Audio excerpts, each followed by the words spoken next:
Bienvenidos a una entrega más de Leyendo el Fútbol. Estamos a través de Radio Santa Clara, estamos a través de las redes sociales de Radio Santa Clara y estamos a través de las redes sociales de deportescr.net.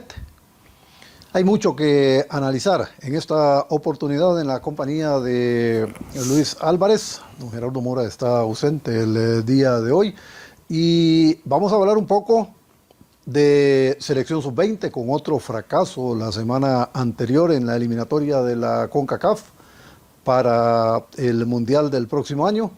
Vamos a hablar también de lo que ha venido ocurriendo en el Campeonato Nacional de la Primera División, en el Torneo Apertura 2024. Y a este respecto hay algunas salientes interesantes que queremos repasar con todos ustedes.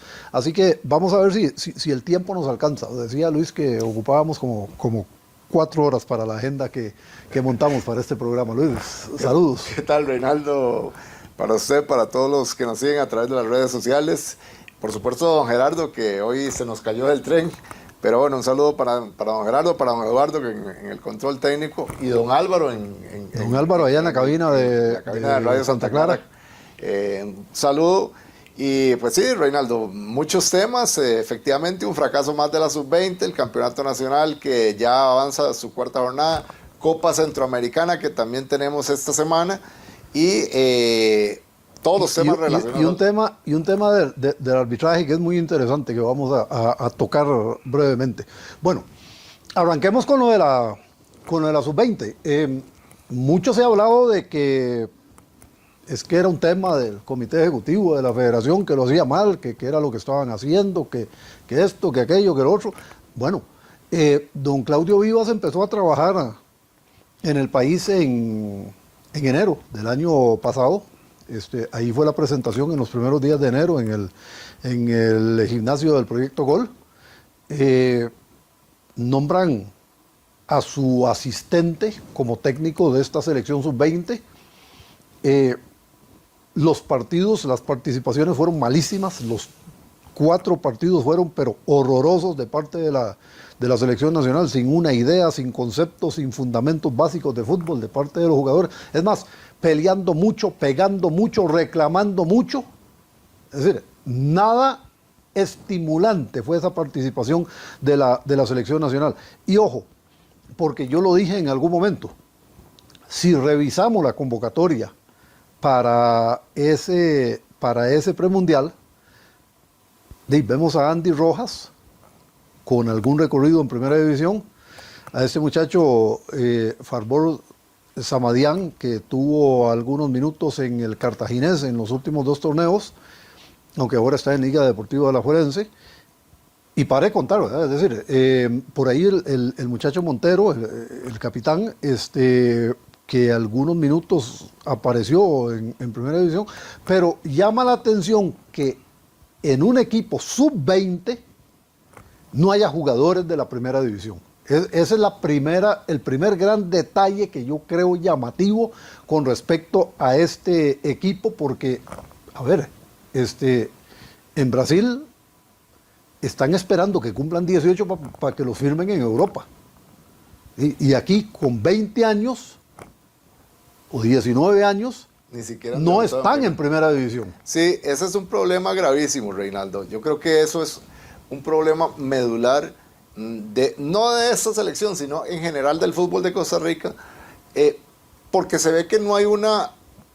Vamos a ver, yo no sé si llamarlo, si es una falta de trabajo, de evolución, de oportunidad o de qué, porque al final de cuentas, recordemos que aquí prácticamente los jugadores menores de 20 años que militan en primera división, casi que es por una obligación. Es por una obligación de cumplir una regla.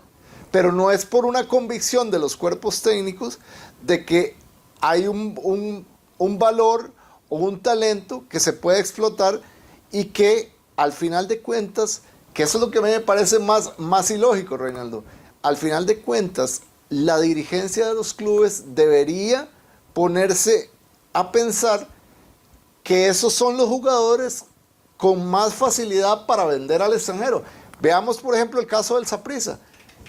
Las dos opciones de venta más cercanas, o que ya, dicho sea paso, ya concretó una, que es la de Warren Madrigal, son jugadores sub-20. O sea, Warren ya no. Madrigal va a préstamo, sí, pero con opción de compra. El caso también de Douglas Ceguera, que también puede ir a préstamo con opciones de compra. Ahora, yo me refiero, digamos, que tienen salida internacional. Sí, equivoqué el término, no es venta, sino que tengan salida internacional. Pero curiosamente, el Saprissa, por ejemplo, en este caso, está pensando para sustituir a esos dos jugadores en jugadores veteranos. O sea, quiere, en un principio pensar en Oscar Duarte. Creo que lo de Duarte se cayó porque entiendo que Duarte por ahí como que tiene interés en militar en su equipo en Nicaragua, en el equipo que él adquirió. Y el caso de David Vega. No vuelven su mirada hacia la Liga Menor. Eso lo dijo un medio de comunicación, me parece que fue Telenoticias primero, después otros lo replicaron, pero ojo, la dirigencia le dijo a Vladimir que volviera a ver a la Liga Menor. Y de hecho Vladimir le mandó un filazo a la directiva el sábado después del partido ante Liberia, cuando un colega le preguntó, mire, ¿usted cree que las soluciones están en la Liga Menor? En las gradas ya se oyen los reclamos. ¿Y qué dijo Vladimir? Bueno, a mí me parece que a veces la dirigencia tiene que hacerle caso a nuestra afición. Correcto. más claro no claro puede no ser, canta el agua. Entonces sí, ahí hay una situación a lo interno de Saprissa que está pensando recoger las platas, ¿eh? Claro. y no gastar. Sí, eso tiene sus implicaciones, eso tiene sus consecuencias y son temas que habrá que ir viendo cómo se van manejando. Es llamativo, porque alguien decía que es que el jugador tico madura más tarde. No, eso es un cuento. Yo sigo insistiendo en que el problema lo tenemos en los equipos de fútbol de la primera división, donde no se trabaja las ligas menores como se debe trabajar. Y en algún momento técnicos como Gerardo El Puro Ureña, que sabe mucho de esta materia de liga menor, han hecho una crítica que me parece que es importante que lo evalúen en la UNAFUT. Que no se trata de poner a los muchachos a competir para ganar títulos, sino que se trata de ponerlos a competir para que se formen. Ojo, cualquiera me puede decir, es que se puede hacer las dos cosas. Mire, a esa edad hay que hacer prevalecer lo que se necesita, y lo que se necesita es formación. En este equipo que fue a esta eliminatoria sub-20, ojo, usted veía jugadores que trataban de parar la pelota y se les iba, que trataban de parar la pelota de pecho y la pelota rebotaba a 5 metros, que trataban de cabecear y cabeceaban malísimo, que trataban de conducir y se les perdía la pelota. Es decir, hay trabajo de fundamento, hay trabajo de base que no se está haciendo en los equipos costarricenses, en las ligas menores, y entonces se denotan todas estas deficiencias que luego llevan a estos resultados. Y señalo, porque a mí me llama la atención, porque una de las cosas que dijo don Claudio cuando llegó al país es que iba a proponerle a los equipos un esquema de trabajo a nivel de Liga Menor en cuanto a entrenamientos y demás para tratar de corregir las deficiencias que se estaban dando en el fútbol costarricense. Sí, tal vez no se noten tanto en la sub-20 porque ya venían con todos esos problemas. Habrá que esperar ahora a la sub-17 para ver si se nota alguna diferencia. Pero por lo pronto, cero, ¿verdad? Pero vea qué curioso, Reinaldo. Todas esas deficiencias que usted menciona, a un jugador sub-20 ya difícilmente usted se las va a corregir, porque está en la antesala de la primera división. Claro. O sea, eso tiene que corregirse cuando el muchachito ingresa, o sea, inicia el proceso de Liga Menor, en divisiones U8, U9, U10, U11, o sea, todas esas divisiones proceso, donde el jugador debe ser formado. Lo que se ha establecido es que todas las cuestiones, digamos, técnicas, se trabajan desde los 8 años. Exactamente. ¿No? Y ya desde los 13, 14 años que el joven tiene una mayor capacidad de comprensión, digamos, de lo que es la parte táctica, ahí se empieza a trabajar la parte táctica. Sí, pero uno uno no ve que en los equipos costarricenses eso sea algo de lo que se esté dando, porque este nivel de deficiencias que le vimos a los jugadores en este equipo, lo que lo llevan a uno a pensar es que si llegan a la primera división, van a llegar probablemente a los equipos de media tabla para abajo.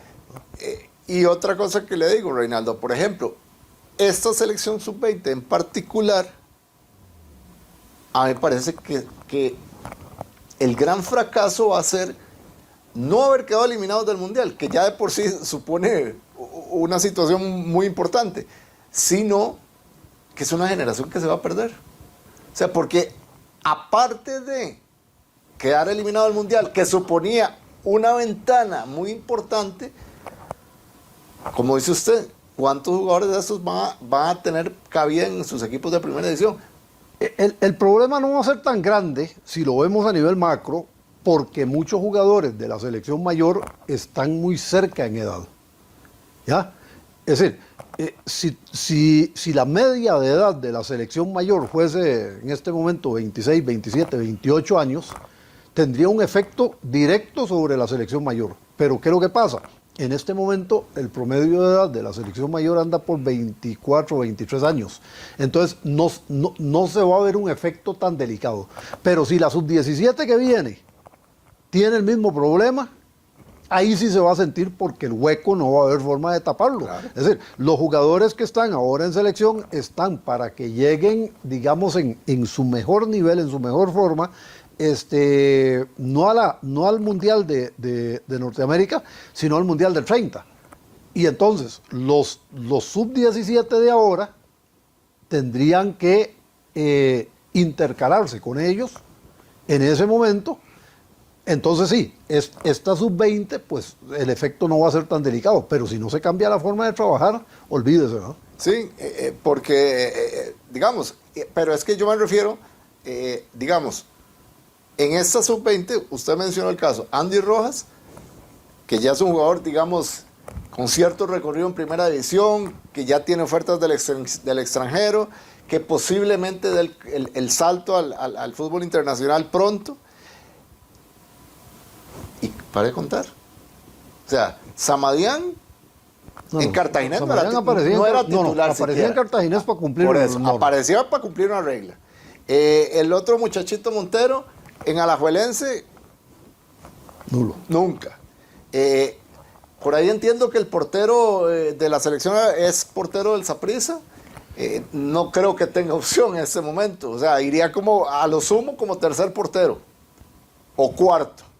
Entonces, a eso me refiero. O sea, con un fracaso, esto creo, digo, es mi criterio, le cierra aún más las puertas a estos jugadores para poder consolidarse. Es que no es solo a nivel de selección, es siquiera si podrán consolidarse en sus clubes. Y usted lo dijo bien, o sea, la mayoría, con estos fundamentos técnicos que mostraron en este premundial, o sea, su futuro es equipos de mediana tabla para abajo. Bueno, ahí está. O segunda división. Probablemente. Y lo que sigue ahora más preocupante es que estos procesos van a ser más continuos, porque a partir de este mundial del próximo año, los mundiales van a ser cada año, ¿verdad? Es decir, todos los años vamos a tener eliminatoria. ¿Y con qué vamos a llegar a esas eliminatorias? Y en algún momento, y probablemente CONCACAF va a volver a juntar la eliminatoria sub-20 con la eliminatoria para Juegos Olímpicos, y entonces ahí vamos a estar en un barrial del carajo del que no vamos a poder salir. Bueno, eso en cuanto a la selección sub-20. Estamos leyendo el fútbol, estamos a través de Radio Santa Clara, estamos a través de las redes sociales de Radio Santa Clara, de las redes sociales de deportescr.net. Recuerden que nos pueden seguir todos los días con la principal información deportiva de nuestro país. Y bueno, decía que hay una situación de arbitraje interesante, y lo quiero traer a colación porque, a ver, de hecho mucha gente pensó que eso fue un invento de la Federación de Fútbol, y a don Horacio Elizondo, yo creo que le mentaron la madre no sé cuántas veces a lo largo del fin de semana, en la última jornada, pero ojo, esto es una disposición de IFAB, es una disposición de IFAB, ojo, que se probó en la Eurocopa, y a partir de ahí se sacaron las conclusiones y se mandó entonces la orden de que esto aplica en todos los torneos oficiales. Ojo, porque en Costa Rica puede darse una particularidad muy interesante, hay que ver cómo lo va a interpretar la federación. No se aplica para las ligas aficionadas. ¿Y por qué digo esto? Porque en el fútbol femenino no tenemos una liga profesional. Entonces hay que ver cómo lo va a manejar la federación. Es decir, digo, la aplicación no es obligatoria, no es que no se pueda aplicar, pero pudiera ser que haya una disposición de la federación o de Unifoot o de la comisión de arbitraje de que no se aplique en el caso del fútbol femenino. Y entonces dirán, bueno, ¿por qué en el femenino y por qué no en el femenino y sí en el masculino? Bueno, es por eso, porque la liga femenina nuestra no está profesionalizada. Entonces, en ese tanto, no está obligada a cumplir esta disposición. ¿De qué se trata? Se establece, uno, solo el capitán puede dirigirse al árbitro para reclamar correctamente, ¿verdad? No es que tenga libertad para hacer como quiera, pero solo el capitán puede reclamarle al árbitro. En el caso, porque hay dos excepciones, en el caso de que un jugador sufra una infracción muy fuerte, típico caso de Marvin Obando el sábado anterior, de Marvin Angulo el sábado anterior, la lesión que sufre en el primer tiempo del partido, Marvin perfectamente bajo esta nueva disposición podía reclamarle al árbitro. Y de hecho lo hizo cuando le muestra el pie, ¿verdad? Y ahí no hay amonestación posible, porque el jugador está recibiendo la infracción, hay una lesión muy clara y él puede reclamarle eso al árbitro siempre y cuando lo haga en buenos términos.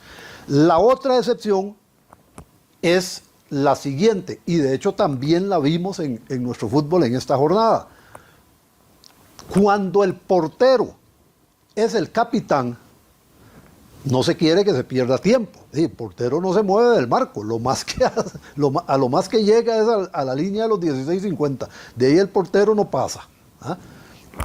A no ser que sea Esteban Alvarado y haga la tontera que hizo el otro día. Sí. Entonces, el portero no tiene que ir hasta el otro lado de la cancha a reclamarle al árbitro. Entonces, la disposición lo que dice es que se designa un jugador que va a ser el que puede reclamarle al árbitro en lugar del capitán. Y se le tiene que informar al árbitro, previo al arranque del partido, quién es ese jugador. Y es el único que le puede reclamar. ¿Qué pasó el otro día? Porque en un partido se dio esta situación. Resulta que un portero estaba como capitán, ¿ah? Pero cuando ingresa el jugador de campo, que normalmente es el capitán, es que se me fue ahorita en qué partido fue, pero sí se dio en un partido de la jornada. Entonces, el de Cartaginés, Kevin Briceño era el capitán y cuando ingresó Allen Guevara exactamente, en el de Cartaginés. Entonces, en el momento en que le pasa la banda de capitán a Allen Guevara, ya ahí el jugador que se había designado que podía reclamarle al árbitro ya no juega. Digo, sigue en el partido, no es que sale. Ya no juega para reclamos. El que reclama ahora es el capitán porque es un jugador de campo. Entonces, es una situación un poco compleja que los jugadores tienen que ir entendiendo, porque además está establecido en esa misma disposición que si un jugador que no es el autorizado para reclamar, reclama, aunque reclame bien, es tarjeta amarilla. Y de hecho, hay un jugador de Pérez Celedón que se va expulsado en el partido frente a San Carlos por eso mismo. Reclama y tenía tarjeta amarilla, recibió segunda amarilla y se fue. El panameño. Es Morán. Que no sé si es el panameño o el argentino. No, porque Morán, es que los dos son Morán. Es uno de los dos Morán. Sí. Creo que es el panameño, sí. Pero entonces, eso está dentro de la disposición. Y los jugadores tienen que tener eso muy claro, porque entonces, si reclaman, es tarjeta amarilla. Y no dice que mire, que el tono del reclamo, que si muy feo, que si no sé qué. No. Si reclama es tarjeta amarilla y punto. Entonces, de ahí ya están advertidos. vamos a ver, Reinaldo, a mí me parece, la regla me parece bien. Es decir, vamos a ver por qué. En Costa Rica, sobre todo en Costa Rica, Todo el mundo reclama. todo el mundo reclama. Y reclama todo. Y todos lo reclaman. O sea, desde los jugadores hasta los técnicos, asistentes, médicos, fisioterapeutas, el utilero, o sea, todo el mundo. O sea, usted ve los banquillos, en una jugada polémica, se levanta todo el banquillo a reclamar. O sea, eso no puede ser. O sea, usted en Europa no lo ve. O sea, no se ve eso.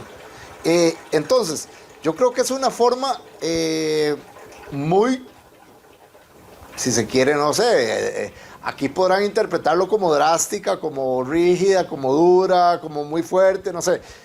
Pero, o sea, es una forma de ordenar eso, porque, o sea, no puede ser que un partido de fútbol, todas las acciones se reclamen airadamente y todos reclamen sin ningún recato. Es decir, o sea, todo el mundo se levanta a reclamar. O sea, yo creo que tiene que haber una figura que en este caso, perfectamente designada, el capitán, que es el que puede reclamar. Y obviamente, claro, tiene que ser en buenos términos, porque si va a llegar a reclamar, como reclama Mariano Torres, por ejemplo, lo van a expulsar igual. Pero entonces, a mí me parece, en principio la regla me parece bien. Bueno, a Mariano no, porque a Mariano sí es cierto que tiene otra medida. Sí. Mariano reclama como le da la gana y no pasa Y nada. no pasa nada. Entonces, yo creo que la medida es justa, es necesaria, porque yo creo, porque hay que acabar con eso. O sea, no puede ser, de hecho, Reinaldo. O sea, vea, y lo vemos todos los partidos. Todos los partidos. Ahora, la segunda parte de esta medida. Aquí en Costa Rica somos muy dados a que echa la regla, echa la trampa. Acordémonos, no sé, recuerdo que fue el torneo pasado o antepasado, con aquella regla que habían dicho los árbitros, agarronazo en el área es penal. No, pero eso... Se pitaron pero uno vamos a o ver. dos penales y después Luis, no volvió Luis, a pasar pero nada. vamos a ver. Lo que pasa es que esa fue una directriz de la Comisión de Arbitraje. Por eso yo empecé diciendo que esto es del IFAB. Entonces, esto es de aplicación a nivel mundial, ¿verdad? Bueno, pero... Entonces, claro, aquí los árbitros tienen que aplicarlo y punto. Eso y es lo yo que quiero ver Eso es lo que le digo. en esos partidos bravos Exactamente. qué va a pasar. Es que Porque, por eso, ¿sí? imagínese usted en un clásico de esos bravos. Clásico de esos bravos. Empiezan a reclamar, vienen las expulsiones y después los dirigentes salen a llorar. De que no puede ser, de que es muy rígido, que esto hay que ponerlo en otra perspectiva, que hay que experimentar de otra forma. Y 100,000 excusas para tratar de volarse la regla. Bueno, vamos a ver qué pasa. Lo cierto del caso es que los árbitros internacionales van a venir, me refiero a los extranjeros, porque en Costa Rica también hay árbitros internacionales, van a venir en CONCACAF y así, y simplemente van a hacer lo que tienen que hacer. Entonces, Ahora, los jugadores tienen que estar prevenidos. y eso es otra cosa importante, Reinaldo, porque aquí somos muy dados a pensar de que la forma en que nos arbitran los árbitros, valga la redundancia, en Costa Rica, Es la misma, que nos pitan afuera, y es totalmente otra cosa. Y aquí muchas veces los jugadores y los equipos se quejan, pero es que en los arbitrajes internacionales son como deben ser, no como se pita en Costa Rica. Vamos a ver qué va a pasar en esta primera semana bajo la regla en el torneo centroamericano.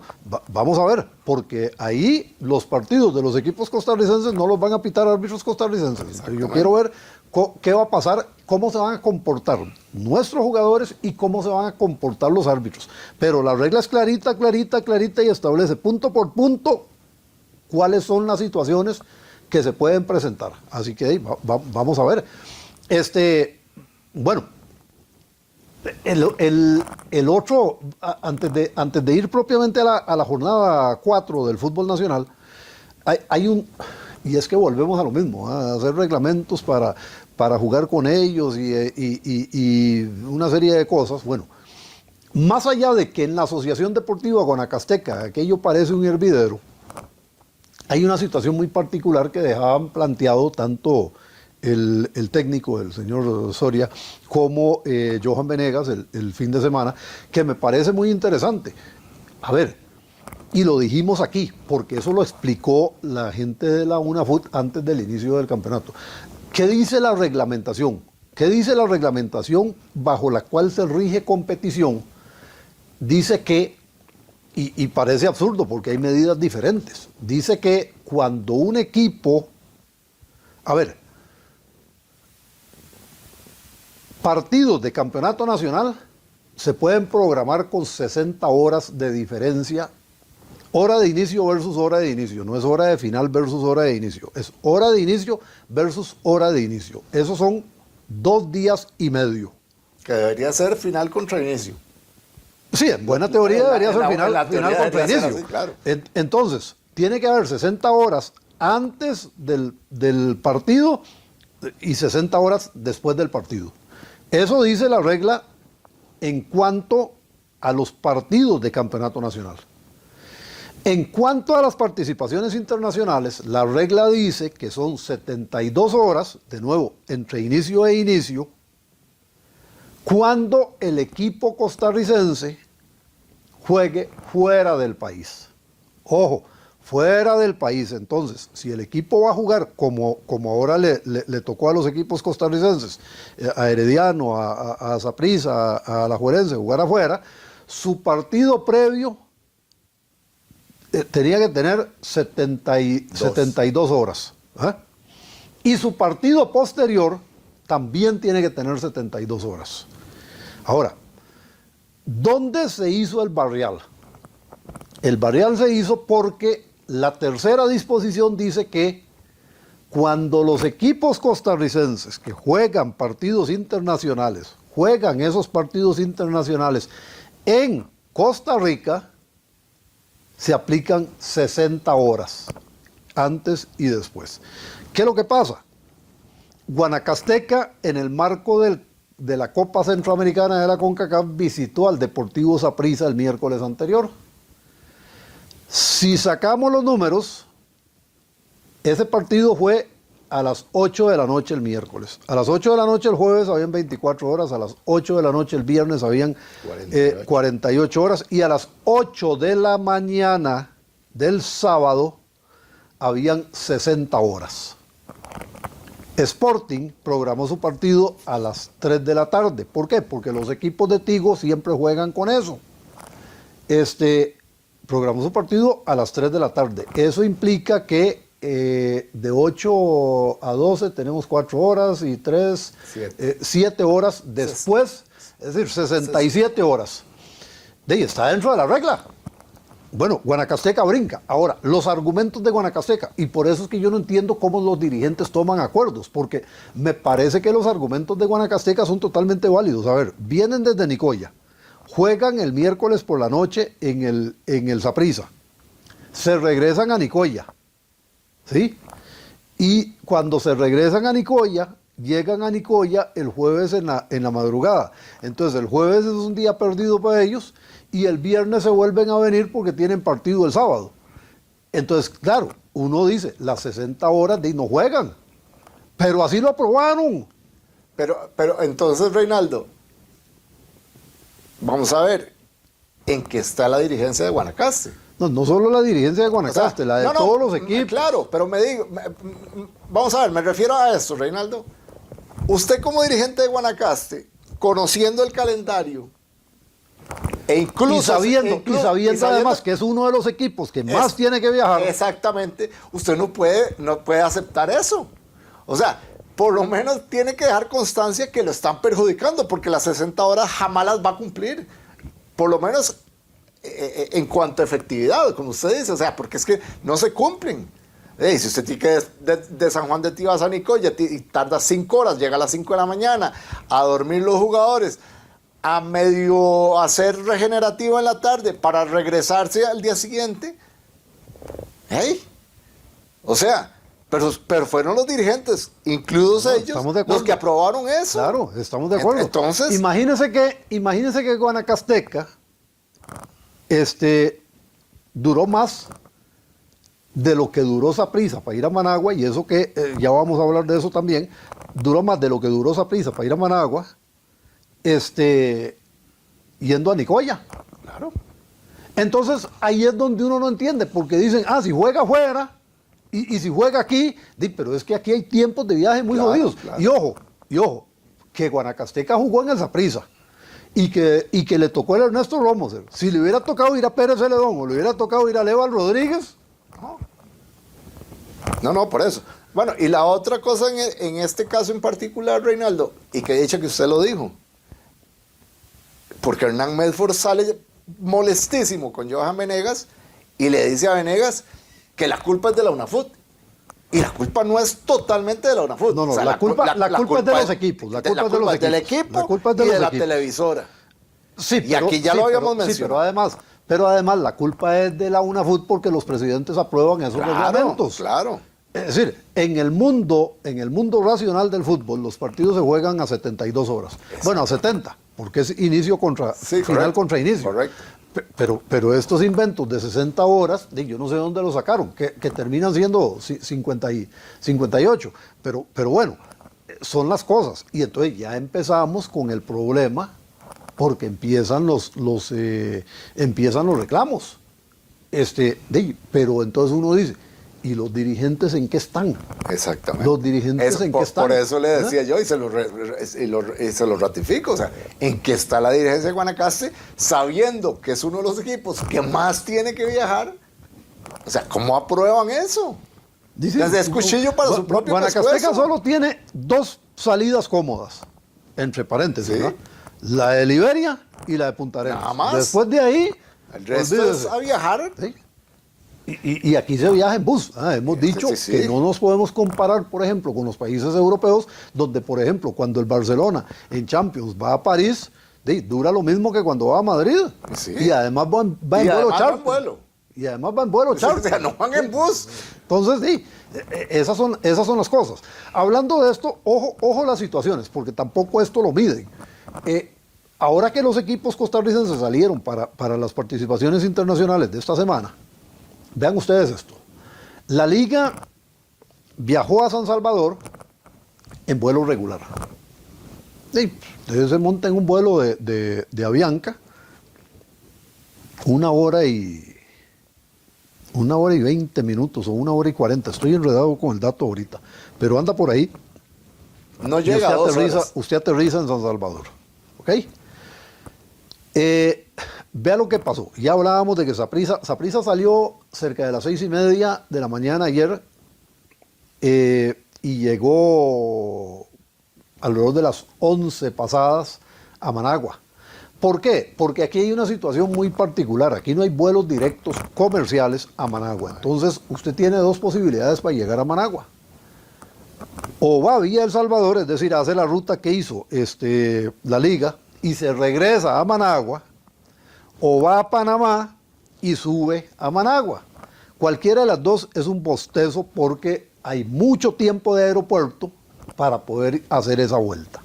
Entonces, eso, desde la perspectiva de un equipo, es un tema muy jodido. Bueno, Saprissa igual lo resolvió en menos de 5 horas, digamos. Herediano, ¿qué hizo? Bueno, Herediano hizo una cosa muy interesante. Herediano mandó el bus con el personal de apoyo y toda la indumentaria y todos los tiliches que jalan. Mandó el bus saliendo domingo, creo que era a las 6 o a las 7 de la mañana, a Managua. Ahí va el bus de guapileños, de caribeños que ahora lleva al Herediano. Ahí se fueron. Resulta que los jugadores y los principales elementos del cuerpo técnico viajaron este lunes en 2 vuelos charter de Sansa. Claro, Sansa lo que tiene son unas avioneticas, porque si usted se monta en un avión de verdad, bueno, no me malinterpreten, digo, en un avión comercial grande, usted está en Managua en 55 minutos.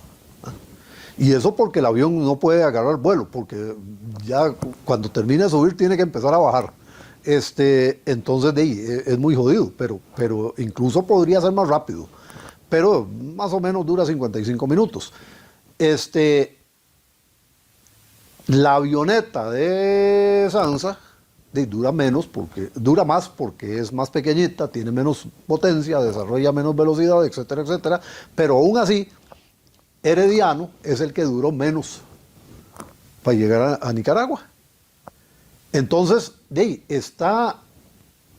son las dinámicas que los equipos analizan para estas movilizaciones que tienen. Pero vean ustedes qué complicado que es. Y estamos hablando de ir ahí nomás. Es decir, para llegar a Managua estamos hablando de que son 300 y un poquito más de kilómetros a la frontera de la frontera a Managua son como 150 kilómetros, un poquito menos. 450 kilómetros, póngale. Y vea las complicaciones que implica. Es decir, el viaje de Liberia a Guapiles es, digamos, el equivalente de aquí a la frontera. Y lo que le falta es hora y media para llegar a Managua. Y vean las complicaciones que implica para los equipos. Y son las cosas que a veces los dirigentes no miden a la hora de plantear estas cosas en cuanto a los tiempos entre partido y partido y toda esta situación que se presenta. Claro, claro. Y aquí, de nuevo, Reinaldo, vamos otra vez al caso de Guanacaste. A Guanacaste le tocó ahora venir al Saprissa, que digamos era la opción más cómoda. Pero ahora va a tener que ir a Guatemala, tengo entendido. Bueno, sí, porque... Por eso. Bueno, y recordemos entonces, otra cosa. O sea, sus partidos de este torneo no los puede jugar en el Chorotega. Tiene que buscar, eso suma. Tiene que buscar cancha. Entonces, todo eso tendrán que ponerse las barbas en remojo los dirigentes de Guanacaste y ver cómo hacen. O sea, porque, esas 60 horas ya quedó clarísimo, demostrado que no les alcanza. A ver, pero es que son todos, porque vamos a ver, las complicaciones las tienen todos. Es decir, Herediano, ¿por qué tuvo que pagar vuelos charter? No, sí, claro, estamos de acuerdo. Es decir, por estas cosas locas que se hacen aquí y que no tienen ningún sentido, no tienen ninguna justificación y que no benefician en nada al fútbol costarricense. No podemos seguir en esto. Pero es que entonces, Reinaldo, aquí yo creo que, y aquí hay que ser claros en un aspecto, o sea, a mí me parece que también hay un actor muy importante que incide directamente en eso, que es la televisión. O sea, porque... Sí, pero a ver. Yo no estoy de acuerdo con eso, Luis. Es decir, sí, y yo dije antes, Tigo juega con eso. Lo que pasa es que hay una cosa. Si los dirigentes, los 12 asambleístas de la UNAFUT se sientan ahí y dicen, la regla es esa regla se tiene que cumplir. Sí, ahí estamos de acuerdo. En todos los países lo han hecho y en todos los países hay derechos de televisión, claro. Y en todos los países la televisión paga un montón. Claro. Pero hay ciertas reglas lógicas que están establecidas sobre bases científicas. Entonces, en este caso, usted sabe que tiene que haber recuperación, que tiene que haber viaje, que tiene que haber una serie de situaciones y que el equipo tiene que rendir. Entonces, ahí es donde entonces, pregunto yo, ¿los dirigentes sopesarán eso? Es decir, ¿qué puede pensar un dirigente? O sea, es que si yo me opongo a la televisión y me quitan el contrato y se me rompen el contrato... Vea, se lo pongo... pero se lo pongo así. Esta regla de las 60 horas para cuando se juegan partidos internacionales en Costa Rica, antes estaba en 48 igual que en Campeonato Nacional. Si la subieron a 60, no creo que ninguna de las dos televisoras dijo tiene que ser 60 y no 72. Es más, yo creo que a las televisoras le llegó la información posteriormente, no creo que estuvieran en una negociación. Ahora, se atienen a lo que dice la reglamentación, sí, claro, pero entonces ¿por qué no las pusieron en 72 horas de una vez? Sí, bueno, entonces ahí es un fallo terrible y garrafal de la dirigencia. Y por supuesto, claro, como muchos de los males que tenemos en nuestro fútbol. Bueno, son los temas que saltan. Ahora sí, vamos a ir al campeonato nacional. Bueno, cuando hicimos la planificación el domingo por la tarde, pensábamos centrarnos en los partidos, pero bueno, tenemos que hablar de este tema. Es decir, Pérez Celedón despidió a su técnico. Luis Fernando Fallas ya no es más el técnico del equipo sureño. Bueno, esto también es que es típico de don Olman Vega, ¿verdad? Pero se me parece a lo que hizo Punta Arenas la temporada pasada con Heiner Segura. Es más, a Heiner le dieron un poquito más de chance. Pero vamos a ver, van a decir, es que perdió porque fue lo que dijo don Olman Vega, es que perdió los 2 últimos partidos del campeonato anterior. Y ahora perdió 1 y empató 3. Perdón, pero es que lo del campeonato anterior no tiene nada que ver con este. No estamos hablando, no estamos hablando de la misma temporada. Correcto. Que podría ser un factor para que lo consideremos. Y que estamos hablando de que esto es otra temporada. Entonces hubo un espacio de 2 meses y pico en que hubo pretemporada, hubo cambios de jugadores, etcétera, etcétera. Y entonces uno dice, ¿y qué estaban pensando? Para darle 4 partidos. Y que incluso, Reinaldo, se me parece, ya que usted mencionó el caso de Punta Arenas, muy similar también la excusa que ponen. Porque dijeron casi lo mismo. Sí. Sí, es que mejor lo echamos ahora, porque si no se nos va a complicar después. Si seguimos, le damos chance y seguimos perdiendo, entonces al final de cuentas vamos a ver, o sea, aquí hay que tener un poquito de seriedad. O sea, los procesos, pareciera que no, o sea, que no se respeta el trabajo que pueda estar haciendo. Sí, puede ser que no empezó bien el campeonato. No, tampoco se respeta la palabra. Y bueno, es que en el fútbol de Costa Rica, en el fútbol de Costa Rica ya empezamos por eso. Ahora, a ver, ¿qué es lo que le cobran? Vamos a ver, en Guapiles iba perdiendo por 2 goles. Y empató. Y empata. Con un equipo plenamente en formación, ¿verdad? Porque la cantidad de movimientos que tuvo Pérez Celedón fue importantísima. Entonces, claro, si usted cambia todo el equipo, después tiene que armar de cero con los que llegan. Eso no lo está midiendo la dirigencia de Pérez Celedón. Que lleva 3 empates. Sí, lleva 3 empates y lleva una derrota. Pero eso es argumento para echarlo en la jornada 4. No. Yo diría que no. Si hubiera perdido los 2 primeros partidos, lo echan en la jornada 2. Ah, no, sí, claro. No, eso téngalo por seguro. Pero entonces, eso a usted le da pie para pensar de que no había confianza en Luis Fernando Fallas. De entrada. O sea, de entrada. Porque si usted, como dirigente, me dice, es que perdió los últimos 2 partidos del torneo anterior. ¿Y? O sea, como se dice, no tiene nada que ver con esta cuenta. O sea, le están agregando a una cuenta nueva un saldo del pasado. ¿Sí? O sea, un saldo que ya caducó. Porque la temporada terminó y ni Pérez descendió, ni no hubo ningún problema. No, y que ese era parte del asunto. Y que era parte del asunto. Pérez estaba a punto de irse. Sí. Y él logra... Lo enderezó. O sea, por lo menos lo estabilizó y se mantuvo. Y creo que se mantuvo bien, es decir, o sea, claro. Nunca estuvo en una, digamos, en una posibilidad real, latente, una agonía que uno diga se va a ir y se salvó al... No, o sea, yo creo que Pérez se salvó bien. Entonces, si ya desde la temporada anterior no había confianza en él, ¿por qué no lo quitaron? ¿Por qué lo dejaron? Exactamente. ¿Por qué no lo quitaron? Y traen al técnico que él quería, lo trae desde el principio. O sea, porque al final de cuentas yo creo que también eso es un irrespeto al trabajo de una persona, Reinaldo, porque si no confían en usted, entonces mejor liquídelo. Déjelo que se vaya. Y comienza de ser un proceso con otra persona, bueno, la confianza que usted quiera, la persona que usted le tenga confianza. El run que anda... no sé si cuando ustedes estén viendo este programa ya va a estar confirmado o no, pero es que sería Horacio Esquivel. Aparentemente ya hay un acuerdo cerrado. Pero no lo ha confirmado el equipo. Sí, el tema es que son 2 bombas de tiempo. Los 2 son explosivos. Olman Vega tiene su carácter y Horacio también. Entonces hay que ver cómo resulta toda esa parte. En fin. Estamos leyendo el fútbol, estamos a través de las redes sociales de deportescr.net, estamos a través de las redes sociales de Radio Santa Clara, estamos a través de las ondas sonoras de Radio Santa Clara. Campeonato Nacional, ya lo decíamos, jornada 4. A ver. Jornada de empates, dicho sea de paso. Jornada de empates, pero más allá del tema de los empates, Oiga, la mayoría fueron partidos pavorosamente horribles. Muy malos. Yo diría que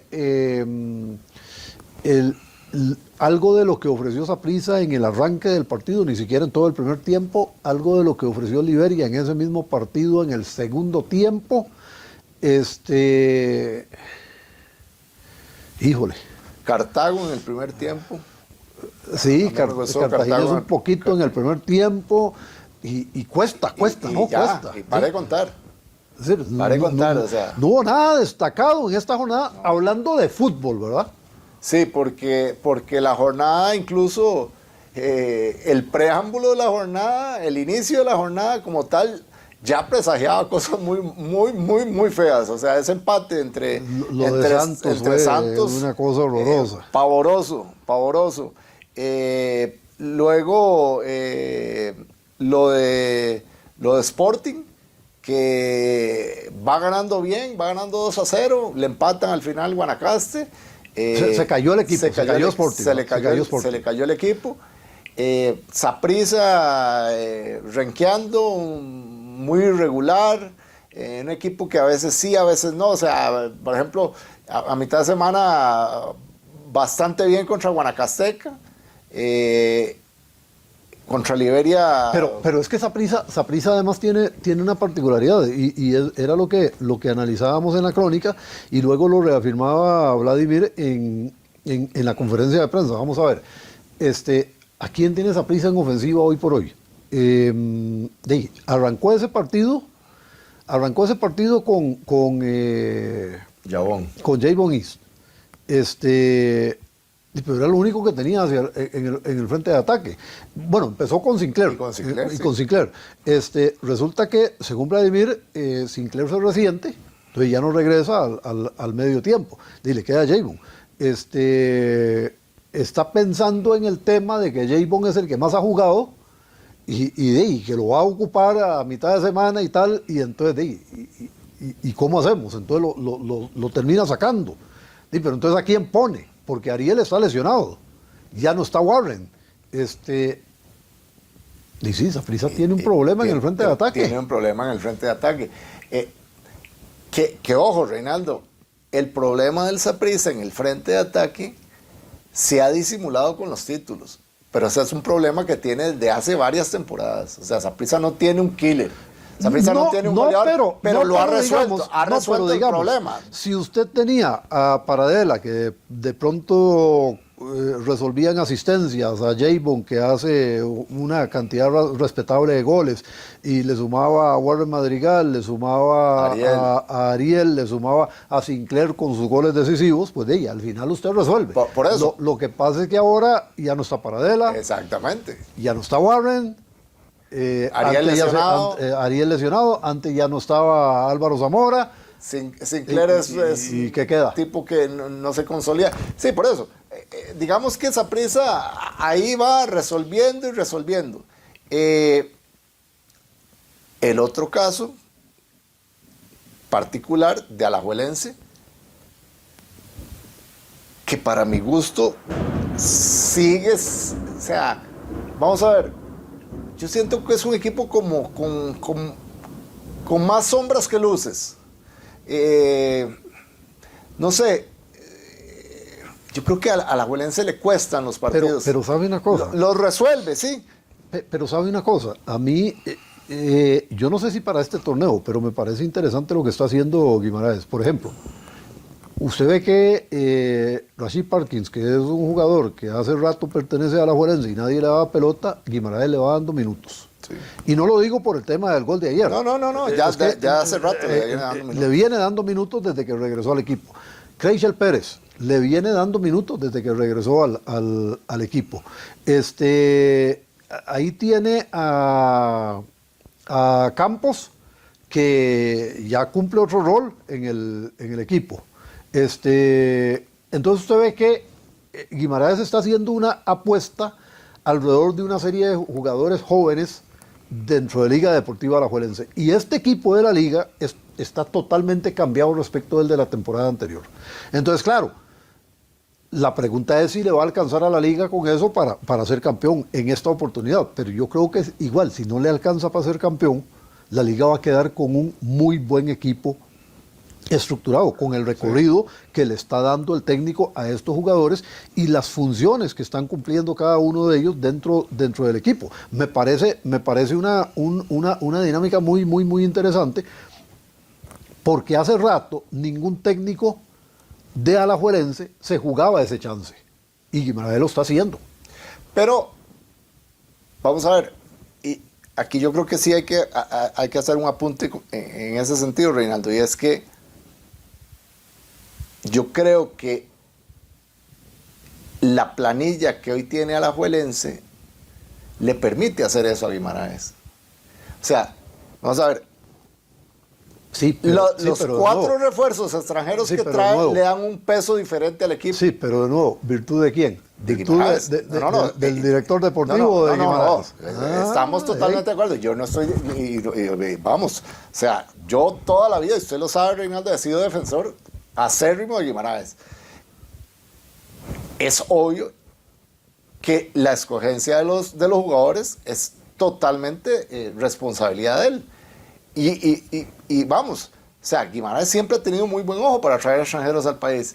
Acuérdense de Saprissa, trajo a Saraiva, trajo a Larrea, trajo a Maía. O sea, son jugadores, estoy hablando de jugadores de mucha categoría. Hoy los cuatro extranjeros que trae Alajuelense, salvo el caso de Angulo, que a mí sigue sin gustarme, me parece el más ralito de todos. Incluso el más ralito de todos, pero no malo. No malo, pero para ser extranjero, le digo así en dos platos, Rashid Parkins podría ser titular en lugar de él. Sí, pero es que el otro que tenía ahí era el panameño. El panameño. Sí, cedeño, que incluso por ahí escuché que se lo querían llevar para el equipo de Ecuador del Cuenca, creo que es donde está Carevic. Lo estaba gestionando, al final no sé si hubo alguna traba en la negociación, pero por lo menos había una intención de Andrés Carevic de llevárselo para Ecuador. Pero entiende, o sea, creo que esos cuatro jugadores, más otros que ya tienen su cierto recorrido, Gamboa, Moreira, el canadiense, yo creo que le han dado otra perspectiva. Bueno, y Moreira, ¿verdad? A pesar de que hay dirigentes de Alajuelense que no lo quieren, pero Moreira ha sido fundamental, pero fundamental. Es más, Alajuelense no pierde ayer por Moreira. Así de sencillo. O sea, y Alajuelense ganó ayer con el único remate que hizo a Marco.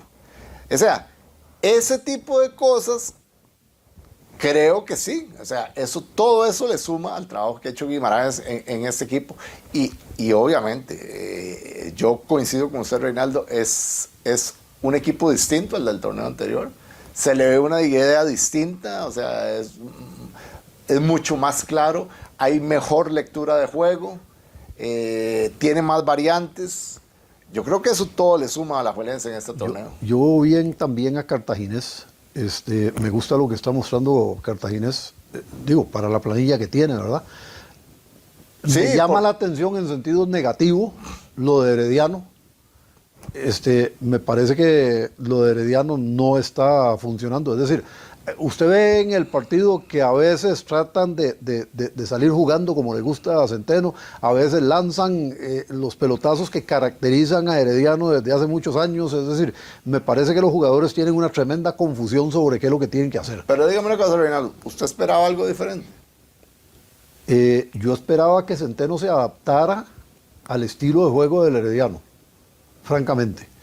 Eso no se está dando. Ahí precisamente es donde creo yo que está la confusión. El colocho mental que tienen los jugadores es precisamente por eso. Porque Centeno está tratando de adaptarse. O sea, vea, Reinaldo, yo he visto 2-3 partidos del Herediano y en ningún partido he visto que intenten salir jugando. Por lo menos, cuando digo, como lo hacían salir jugando, son 3-4 veces por partido. Si acaso. O sea, entonces, yo creo que ahí hay un intento de híbrido que obviamente no le está funcionando al Herediano. Cuánta paciencia le vayan a tener, creo que va a depender mucho de los resultados. que potencialmente uno diría que no han sido muy buenos. Ahora, ya no está el que lo llevó, ¿eh? Ya no está el que lo ya llevó. no está Garbanzo, entonces de ahí hay que Que ver, bueno, hay que ver que lo ahí ha uno no pasado. sabe, Reinaldo, también qué tanto. No, vamos qué a tanto, porque vamos a ver, quien hay que manda ponerlo ahí claro. es otra persona. Sí, quien manda es Jafet. Lo que pasa es que Jafet respaldó la tesis de Garbanzo. Es a lo que voy. Probablemente no 100% convencido, pero respaldó la tesis de Garbanzo, porque Garbanzo trabajó con Centeno en Guadalupe y de ahí viene el asunto. Ahora, ya no está. Entonces, ¿qué relación tiene Centeno con Jafet? Uno no sabe. Ahora, Herediano es un tema complicado, ¿verdad? Porque como todo el mundo sabe que Jafet es el que manda, y todos se brincan los intermedios también. Claro, ¿verdad? por supuesto. Los jugadores van donde Jafet. Jafet fue el que me trajo, Jafet fue el que me contrató, Jafet fue el... Entonces van donde Jafet y Jafet los recibe y Jafet les habla. Claro. Y ojo, en todos los partidos, usted ve a Jafet, girando instrucciones desde donde quiera que se ubique en el estadio. Eso es un tema complicado, Es complicado. para un técnico también. Claro, ¿verdad? por supuesto. Es bien complicado. Claro. Entonces, O sea, hay que ver. el técnico que llega a Heredia sabe que tendrá siempre un técnico detrás, que es el presidente. No, y no solo un técnico detrás, un técnico que manda. Por eso, además. Porque además, sí, además, en muchos lados tienen técnicos, pero sí, exactamente. que mande. Sí, o sea, y que mande dentro del partido, que es aún peor. O sea, que complicado, o sea, es que es jodido porque usted no sabe, o sea, no sabe a quién le están haciendo caso. Sí, está bien complicado. Ahora, yo me sorprendí cuando vi a Santana frente a Cartaginés en la primera jornada. Es interesante lo que está montando Santana. Bueno, lo que pasa es que Santana, ve el banquillo de Santana, ¿verdad? Ahí está Cristian Oviedo, pero a la par está el Macho Mora. El Macho Mora. Que ojo, el Macho cuando no se deja llevar por esas inseguridades que tiene, el Macho sabe de fútbol. Lo que pasa es que el Macho es acomplejado y eso lo ha matado en distintos momentos. Claro. Pero si él controla eso y aplica lo que sabe, nadie duda de lo que el Macho sabe. No. El problema es lo otro. Sí. Aquí la ventaja es que tiene una muy buena relación con Cristian Oviedo, y el otro es el Chucky Gómez, ¿no? Es decir, de fútbol saben bastante los tres. Entonces, eso me parece que es fundamental y han logrado trabajar como un equipo. Ahora, sacarle puntos a la liga en Alajuela y al final salvar el empate frente al Herediano me parece que es bueno para un equipo que tiene 4 partidos en primera división. Pero además de todo, Reinaldo, su propuesta futbolística sí, es atractiva. Sí, o sea, no es un equipo que se llega a encerrar ni a volar patadas, no, o sea, es un equipo que trata de jugar al fútbol. Y es un equipo que además es generoso con el derroche, con el sacrificio, pelea todas las bolas a muerte. Es un equipo interesante. Lo que sí no podemos dejar por alto es lo que pasó en las gradas Sí, el lamentable. sábado. Es increíble, ¿verdad? Uno no entiende las actitudes de alguna gente porque vamos a ver cómo se van a enfrentar las aficiones de dos equipos que por primera vez se encuentran en el fútbol nacional. Es decir, Herediano y Santana hasta el sábado jugaron. Es decir, entonces, ¿cuál es el roce entre las aficiones? Es decir, eso es irracional totalmente. Sí. No tiene ningún sentido eso. Pero bueno, eso lo van a tener que trabajar los dirigentes del equipo de Santana. Y no sé si el estadio permite un manejo diferente, porque es un estadio muy pequeño en cuanto a la gradería y demás, y hay que ver ese detalle, cómo lo van a manejar. Bueno, ¿nos queda cuánto, Eduardo? Se acabó. Bueno, efectivamente no pudimos hablar de Copa Centroamericana, salvo por lo que mencionamos de los viajes, pero bueno, Saprissa y Herediano juegan en Nicaragua. Alajuelense juega en El Salvador. Guanacasteca, se me fue el dato de Guanacasteca. en esta segunda jornada de la Copa Centroamericana. Esa se la quedamos debiendo, la pueden consultar ahí en la página, en deportescr.net. Es lo que tenemos. Terminamos, Luis. Terminamos, Reinaldo. Muchas gracias a todos los que nos siguen a través de las redes sociales y nos vemos en una próxima oportunidad. Muy bien, gracias a todos por seguirnos, gracias a los que nos sintonizaron a través de Radio Santa Clara.